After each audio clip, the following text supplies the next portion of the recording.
First at noon, President Trump spoke with reporters this afternoon and expressed confidence that the U.S. is on the verge of striking deals to end two wars in Europe and the Middle East and to stop Iran from creating a nuclear weapon. Erica Brown has more details from the White House. President Trump delivered a timeline to determine whether Russia is serious about a peace deal with Ukraine. Do you still believe that Putin actually wants to end the war? I can't tell you that, but I'll let you know in about 2 weeks. Within 2 weeks, we're going to find out very soon. Trump also said he was disappointed with the drone and rocket attacks Russia launched on Ukrainian cities this week. He says a peace deal is urgently needed to save lives. There are only two outcomes. You know what the two outcomes is: a smart outcome and there's a violent outcome, and I don't think anybody wants to see the second. Russia's foreign minister said they have a peace memorandum to present to Ukraine at the next round of talks they've proposed in Turkey next week. The president was also optimistic about a ceasefire deal in Gaza. U.S. Special Envoy Steve Witkoff said a new proposal could be delivered as early as today. I have some very good feelings about getting to a long-term resolution, temporary ceasefire, and a long-term resolution, a peaceful resolution. Speaking about ongoing U.S. talks with Iran, the president acknowledged he told Israeli Prime Minister Benjamin Netanyahu to hold off on striking Iran during a phone call last week. Well, I'd like to be honest. Yes, I did. Trump said any deal with Iran to end its nuclear program would be very strong. Well, we can go in with inspectors, we can take whatever we want, we can blow up whatever we want, but nobody getting killed. If a deal can be reached, Iran's nuclear chief says they might allow U.S. inspectors at their nuclear facilities. Erica Brown, CBS News, the White House.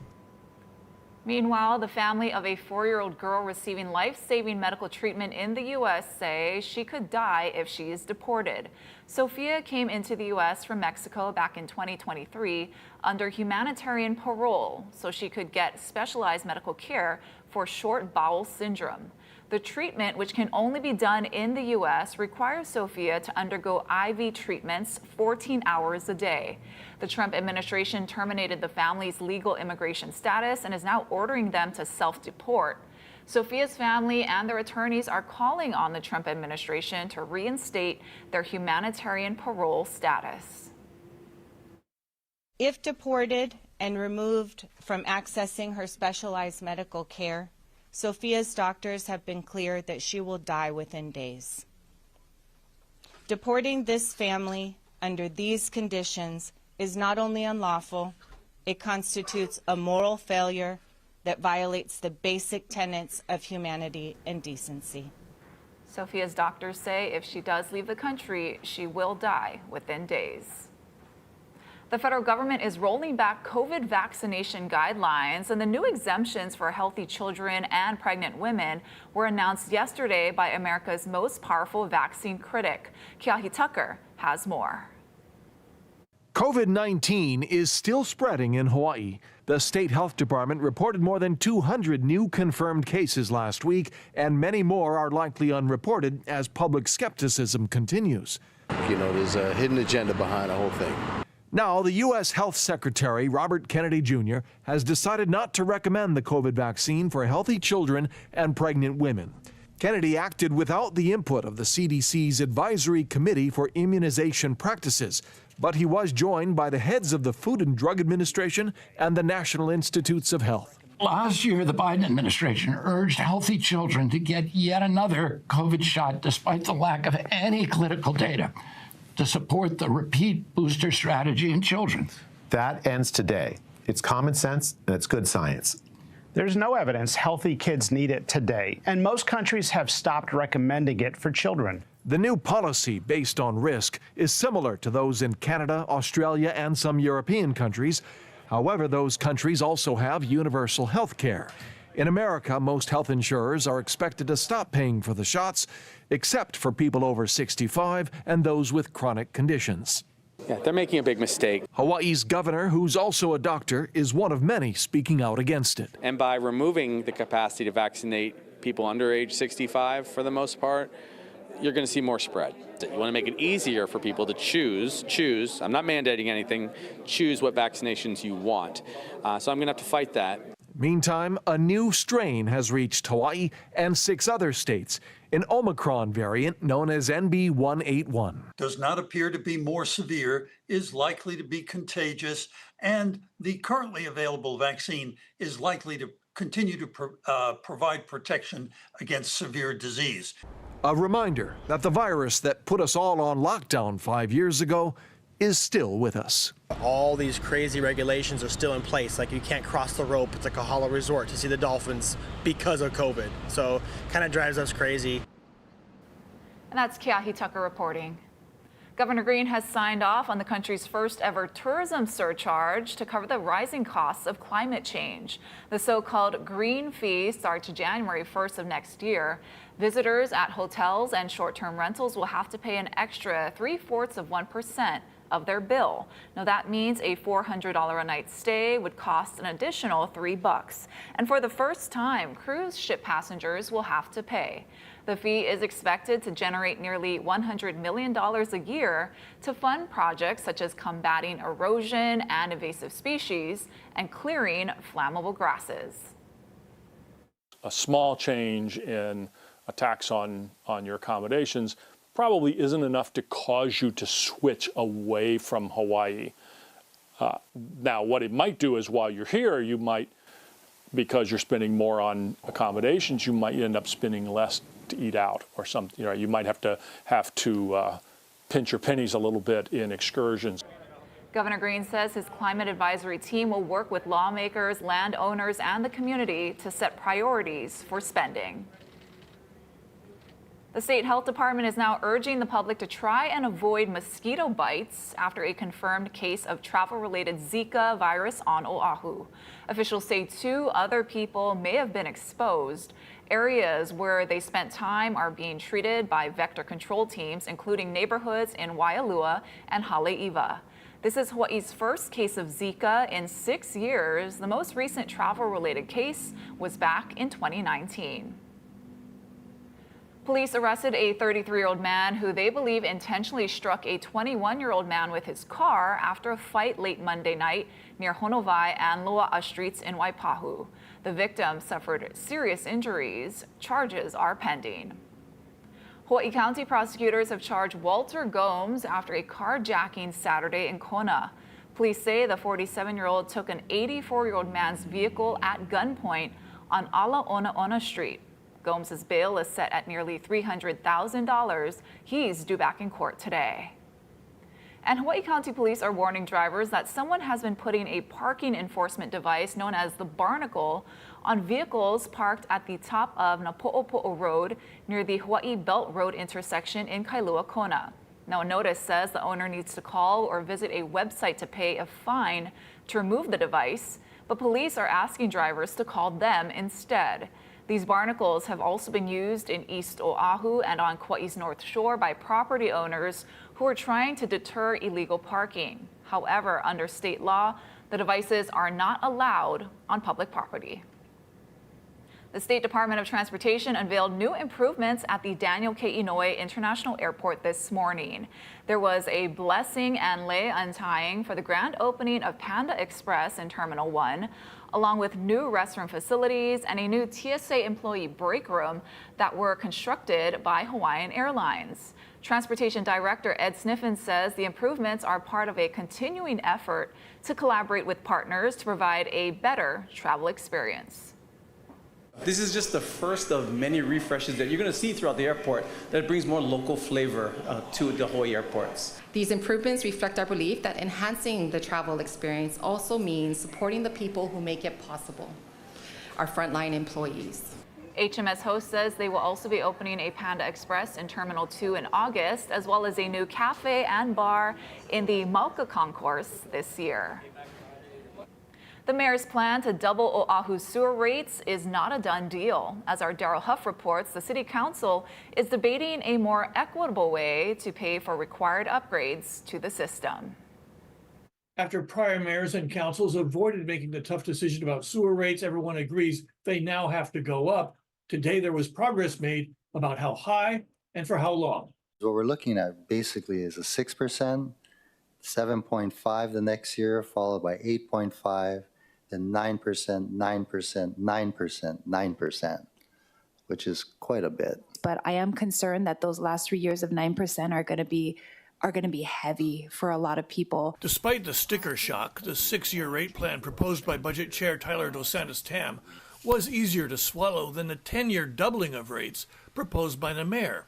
It also shifts more burden onto people who use the most water and actually rewards low-volume households. This keeps the base rate lower for everybody and creates a system that's a little bit more equitable. Again, if you use more water, you're going to pay a little bit more for that privilege. Council members want to keep the rate increase scheduled to 5 or 6 years and want the city to reduce debt or reduce the number of projects, like asking the feds to drop a requirement to build a $2.5 billion secondary treatment system at Sand Island.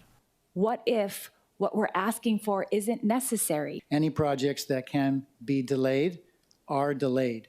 All projects that are on the books are required. I'm still very shocked that we're casually talking about $10 billion. The only thing in the whole city and county that ever cost that much was the rail. So to come up with $10 billion, we have to be thinking of every possible avenue. We need to keep trying to get some answers and accountability to make sure that they're looking at every plan, every which way. The council budget chair is running out of time to reach a compromise. Like all tough decisions, this one got put off to the very end. Its deadline is next week to pass with the rest of the city budget. Daryl Huff, Hawaii News Now. Thank you, Daryl. The state education department will be offering free summer meals for Hawaii's keiki. 68 public schools across the islands will provide breakfast and lunch Monday through Friday starting June 12th. The program is for children ages 18 and younger. No sign-up is needed, and they do not need to be enrolled in public school to participate. Breakfast is served from 7:15 to 8:45 a.m. and lunch is from 10:30 a.m. to noon.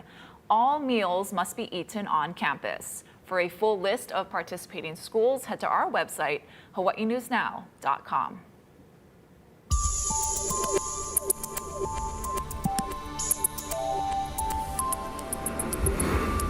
Aloha on this Wednesday. The light wind weather pattern continues. We got some high clouds near the Hawaii Island, but those clouds don't bring in any rain, and upstream moisture is minimal. So we're looking at a fairly dry morning, fairly dry day today, maybe a few stray showers, and those winds will run slow again today, and that means it's going to be a little bit sticky. Otherwise, get ready for a beautiful Wednesday with lots and lots of sunshine and high temperatures running into the mid to upper 80s, and with those light trade winds, humidity levels should be okay and decent.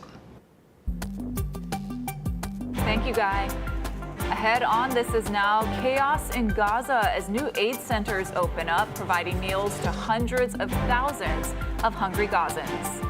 Plus, another setback for SpaceX as its Starship rocket loses control on its re-entry into Earth. We'll be right back.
in the Middle East, where Palestinians rushed aid trucks into Gaza after an Israeli blockage restricted food and medical supplies. Shots were fired, and local officials report dozens of injuries. Ramy Inocencio has more. Desperate Gazans by the thousands rushed one of the 4 new aid centers. There was shooting and we fled, said Hasni Abu Amra. Israel's military said it did fire warning shots, not into the crowd, though some were clearly wounded. Despite this chaos, over 460,000 meals were delivered, says the Gaza Humanitarian Foundation. This new aid group is controversial. Israel demanded it as a replacement for the United Nations. It's backed by the U.S. and run by American contractors and ex-military. The UN refuses to work with it, saying aid should be distributed by an independent body. Up and down the strip, hunger is dire and death hovers near. This baby girl, Siwar Ashur, just months old, should weigh close to 15 pounds. She's less than 5. Yet some children still find reason to smile. 11-year-old influencer Yakin Hamad said in Gaza nothing is impossible as she offered survival tips in one of her last posts. An Israeli airstrike killed her Friday. Her body just recovered. And today is day 600 since the October 7th terror attacks, and Israeli Prime Minister Benjamin Netanyahu says he will not stop until Hamas is destroyed and all the hostages are returned. He is also back in court today fighting corruption charges that have dogged him for nearly the past 10 years. His critics believe he wants to keep this war going because if it ended, he could face prison. Ramy Inocencio, CBS News, London. Another setback for Elon Musk's SpaceX. Its Starship mega rocket tumbled out of control and eventually exploded upon re-entry last night. Jason Allen has the details. From the new officially named city of Starbase, Texas, SpaceX's Starship successfully lifted off, but flew into trouble minutes later. As the booster returned to Earth, a flash of flame erupted. People watching from Texas beaches could see the booster explode in the air. Then more problems showed up about 30 minutes into the flight. We did spring a leak in some of the fuel tank systems inside of Starship. Engineers lost the ability to control the Starship's movements, and it broke apart over the Indian Ocean. In January and March, the Starship came apart after launch, sending fiery debris raining over the Caribbean. Because of that, the FAA closed more than 70 air traffic routes during this launch, expanding a hazard area for 1,600 nautical miles. CBS News space consultant Bill Harwood. The Super Heavy Starship is the largest, most powerful rocket ever built by far. You know, they've got to get this spacecraft operating successfully. They have to launch multiple successful flights before anyone's going to put people on board. NASA is counting on a version of the Starship to carry astronauts back to the moon in 2027. Earning $4 billion in contracts for SpaceX. And the Trump administration's new budget also introduced $1 billion in proposed investments focused on Mars. Before Tuesday's flight, Musk told CBS Sunday Morning's David Pogue he still believes the company is close to charting an uncrewed course to the Red Planet. If we're lucky, we've probably got about a 50% chance of sending ships from Earth to Mars at the end of next year. So November, December next year, in about 18 months. Wow. Is that realistic or is that Elon time? Well, I try to give the 50th percentile. You should expect half the time I'm wrong. It doesn't appear that the outcome of the flight is going to slow SpaceX down at all. The last few flights have been spaced about 2 months apart. Musk posted on X after the flight that he would like to speed that up with about 3 to 4 weeks now between flights if he can. Jason Allen, CBS News, Dallas. All right, let's take a live look outside with our tower cam on this Aloha Wednesday. Guy's going to have your full forecast coming up in 2 minutes.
weather with Guy Hug. Aloha on this Wednesday. The light wind weather pattern continues. It's going to be very, very nice today. There are some high clouds, however, heading towards Hawaii Island. Of course, those clouds don't bring in any rain. They'll kind of just filter that sunshine. And you can see this morning, quite dry. There are a few stray showers for East Maui. Otherwise, the rest of the state is mostly dry. Now, with the winds running a little on the slow side, there is a chance for some afternoon clouds and a few stray afternoon showers popping up, but really not a lot of rain. And those winds will shift more to the east, and that means humidity levels should be decent, shouldn't be all that sticky today. And we're expecting the air quality should be pretty good, except of course for the Kona side of Hawaii Island. They'll have to deal with the fog and the haze. So for the rest of us, this is what we're looking at. Pretty standard conditions, run-of-the-mill, best weather on the planet, I would say. Lots of sunshine through the middle of the day, and then some clouds will build in the afternoon. And again, with those trade winds, it should be quite comfortable. Also, with the winds running a little slow, surf conditions will be excellent. We're talking island-wide, even though the waves will be small. Keep in mind, though, we are expecting a small pulse coming into south and west shores later this afternoon. A bigger swell is due in over the weekend for north and west shores, so keep track of that. So we could see a few rainbows today with a few passing showers, but otherwise, don't expect a lot of rain, probably through going into the weekend. The next best chance for rain is coming in between Sunday and Monday as the disturbance comes in, and stronger winds are due in over the weekend as well. Thank you, Guy. Still to come in today's Good News Now, a popular Korean convenience store is making its U.S. debut right here in Hawaii. We got your details in 2 minutes.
Everybody, it's time for some good news now. An Oahu 7th grader represented Hawaii at the Scripps National Spelling Bee in Washington, D.C. 13-year-old Iolani school student Kira Lau won the state bee to make it to the U.S. Capitol. Now, one of her favorite words is farcical. That's F-A-R-C-I-C-A-L. She made it through the first and second rounds, but did not make it past the third round. It's really exciting, but it's also really scary at the same time. Yeah, lots of pressure. The final round is set for tomorrow, and the winner gets $50,000. You can watch on spellingbee.com. Well, there's a sweet deal for grads today. Krispy Kreme is celebrating the class of 2025 by giving away free donuts and a diploma. Any high school or college senior who wears a cap and gown or senior swag can get a free 3-pack of glazed donuts today. And thousands of lucky grads will win free donuts for a year. Multiple grads will be randomly selected throughout the day. And all K through 12 students, you're not being left out. You can celebrate too with a free donut for each A on your report card. Well, one of Asia's biggest convenience store chains is making its highly anticipated debut in the U.S. right here in Hawaii. CU will bring popular Korean brands, foods, snacks, cosmetics, and more to Oahu later this year.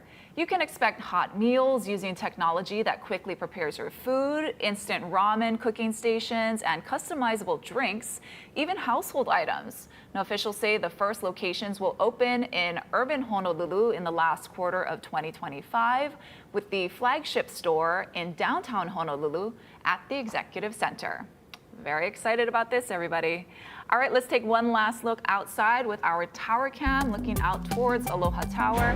We're going to have more news first at 4 right here on KHNL. In the meantime, thank you for watching. This is Now. Aloha.